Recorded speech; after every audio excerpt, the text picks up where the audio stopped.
Panoorin natin to, magar maglilinis si ate ng pinaliguan ng amo niya. Kaso lang yung amo niya may naiwan. Ano kaya itong naiwan ng amo niya? Hala, pipino, tawan-tawa si ate. Grabe naman yung amo niya, vegetarian pala yun. Panoorin natin to, magar. Dati kinakahiya ni kuya yung daliri niya. Ngayon tumanda na siya, tuwang-tuwa na siya.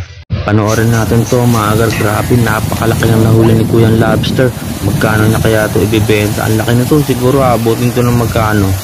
Panoorin natin to, magar. Nagparty-party kagabi sila kuya, kaya ito nangyari sa kanya. Hindi niya nakinaya. Panoorin natin to, magar. Nahuli yung pusa, nagnakaw kasi siya ng isda, hotdog at gatas. Kaya dadalhin muna siya ng pulis sa presinto para ikulong. Panoorin natin to, magar. Dating magandang prinsesa itong Palakano to. Yun nga lang sinumpa siya. Kaya naghahanap siya ngayon ng lalaking pwedeng umalik sa kanya para maging normal na siya.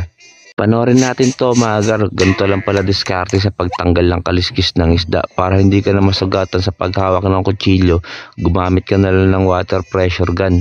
Panoorin natin to, magar. Tignan itong nahuli ni kuya. Ang ninipis, parang mga stick. Ang dami, parang mga tipaklong. Ano kaya tawag dito?